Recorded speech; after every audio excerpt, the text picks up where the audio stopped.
quinta-feira, 18ª semana do tempo comum.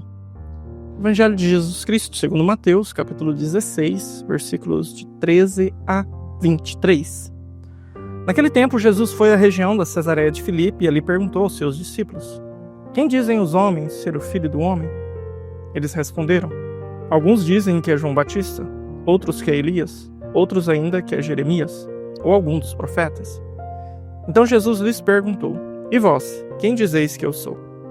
Simão Pedro respondeu: Tu és o Messias, o Filho do Deus vivo. Respondendo, Jesus lhe disse: Feliz és tu, Simão, filho de Jonas, porque não foi um ser humano que te revelou isso, mas o meu Pai que está no céu. Por isso eu te digo que tu és Pedro, e sobre esta pedra construirei a minha igreja, e o poder do inferno nunca poderá vencê-la. Eu te darei as chaves do reino dos céus. Tudo que tu ligares na terra será ligado nos céus, tudo que tu desligares na terra será desligado nos céus. Jesus então ordenou aos discípulos que não dissessem a ninguém que ele era o Messias. Jesus começou a mostrar aos seus discípulos que devia ir a Jerusalém e sofrer muito da parte dos anciãos, dos sumos sacerdotes e dos mestres da lei, e que devia ser morto e ressuscitar no terceiro dia. Então Pedro tomou Jesus à parte e começou a repreendê-lo, dizendo: Deus não permita tal coisa, Senhor, que isso nunca te aconteça. Jesus, porém, voltou-se para Pedro e disse: Vai para longe, Satanás. Tu és para mim uma pedra de tropeço, porque não pensas as coisas de Deus, mas sim as coisas dos homens. Amados irmãos e irmãs, esse evangelho aqui, eu acredito que esse ano você já deve ter decorado ele. É a terceira vez que você o ouve, um intervalo aí de menos de, acho que 2 meses. Então nós ouvimos ele na festa de São Pedro de São Paulo, no dia 29 de junho. Esse ano a ocasião caiu realmente num domingo. Nós ouvimos ele uma semana antes da festa de São Pedro de São Paulo. Então o padre pregou o mesmo evangelho em 2 domingos seguidos. E aí agora nós estamos ouvindo ele nessa missa ferial, né? Então é um evangelho que geralmente, salvo raríssimas exceções, a gente o escuta de 2 a 3 vezes por ano, né? É um evangelho importante de ser meditado e nós não vamos esgotá-lo, pode ficar tranquilo. Então quando você ouvir um evangelho, você, nossa, mas de novo, tenha a humildade de reconhecer que você não está ouvindo uma palavra humana, limitada. Você está ouvindo a palavra de Deus. Então a infinitude dela te garante. Você sempre vai encontrar algo novo para te alimentar nela. E nesse evangelho de hoje nós vamos chamar a atenção para esse contraste da expectativa com a realidade. O povo judeu esperava a vinda de um Messias. O povo judeu queria e olhava ali naquelas profecias do Antigo Testamento e queria que o quanto antes esse Messias chegasse. Mas é claro que essa expectativa messiânica ela não era unívoca, não era de um jeito só.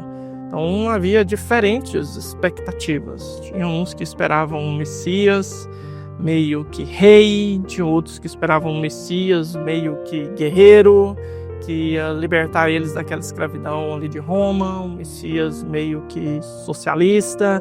Então assim, tinha uma expectativa messiânica díspare, né? E Jesus sabia disso. Jesus tinha consciência disso. Exatamente por isso que em vários momentos você percebe Jesus pedindo um certo sigilo sobre o seu messianismo, né? Aqueles evangelhos assim, alguns até cômicos, né? Em que Jesus, sei lá, cura um cara que é mudo. E aí o cara não falava. E Jesus cura o mudo e a primeira coisa que Jesus pede pro mudo é: não fala nada pra ninguém, né? Não comenta com ninguém não, porque não quero que o povo saiba disso, né? Mas esse segredo que Jesus pedia era exatamente para evitar uma confusão. E a gente vê que essa confusão acontece de vez em quando. O evangelho da multiplicação dos pães, em São João, capítulo 6. Jesus, depois do milagre, o que o povo quer fazer? Quer coroá-lo rei. Não, porque o cara vai aí dar comida para nós de graça. Gostei desse rei, né? Então, havia uma expectativa messiânica díspare, né? E aí Jesus vem como o Messias esperado. Mas ao mesmo tempo é um Messias inesperado. Não é que as profecias não falavam de Jesus sim, elas não estavam sendo entendidas direito. E algumas nem sequer eram vistas como profecias. Por exemplo, os cânticos do servo sofredor que estão em Isaías, que nós meditamos ali bem firmemente, principalmente na Semana Santa. Então, aquelas profecias daquele servo que estaria sendo esbagaçado, sua vida estaria sendo destroçada, também eram profecias messiânicas. Mas aquela ali ninguém queria ver como o Messias. Ninguém fazia nem ideia de quem que era aquele servo. Às vezes pensava-se até mesmo que era o próprio Isaías, aquilo ali.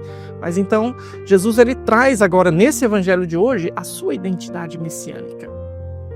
Então, que Pedro professa a fé, ok. A gente acabou de ouvir aí o relatório do que o povo pensava de Jesus. Na verdade, se você der uma lida no evangelho de sábado da semana anterior, você vai ver que o evangelho é aquele evangelho onde Herodes diz essas mesmas palavras.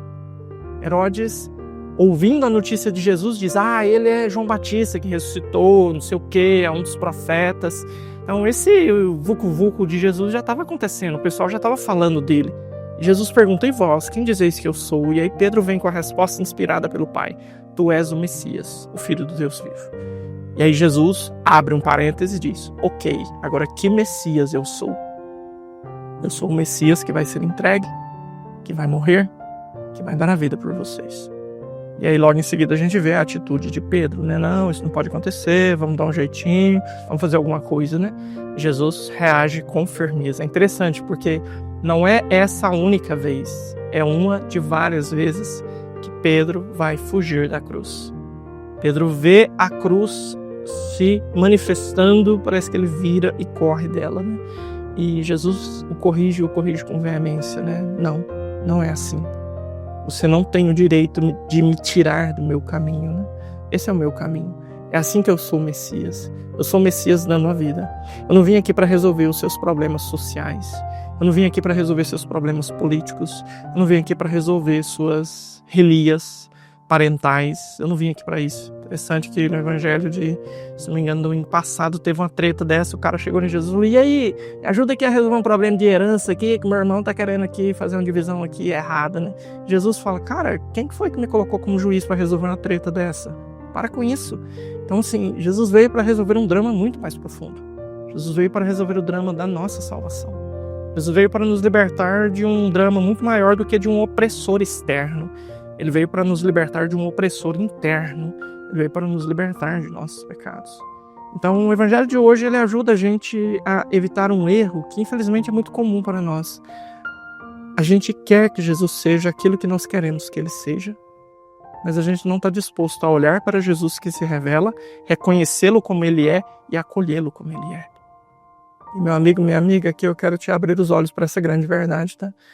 Jesus não vai se adequar às suas expectativas. Jesus não vai se rebaixar ao ídolo que você quer que ele seja no seu coração. Jesus não vai ser aquilo que você gostaria que ele fosse. Ele é aquele que é, e ponto final. Engole ou vaza. Engole o mundo de time.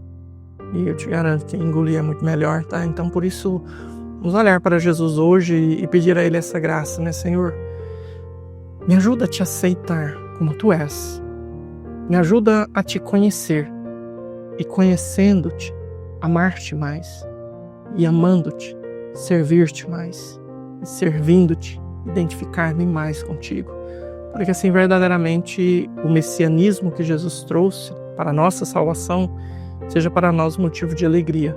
Não fiquemos aí contrariados, querendo criar um Jesus na nossa cabeça que vai satisfazer os nossos desejos, mas não é. É a salvação que importa. Deus te abençoe. Em nome do Pai, do Filho e do Espírito Santo. Amém.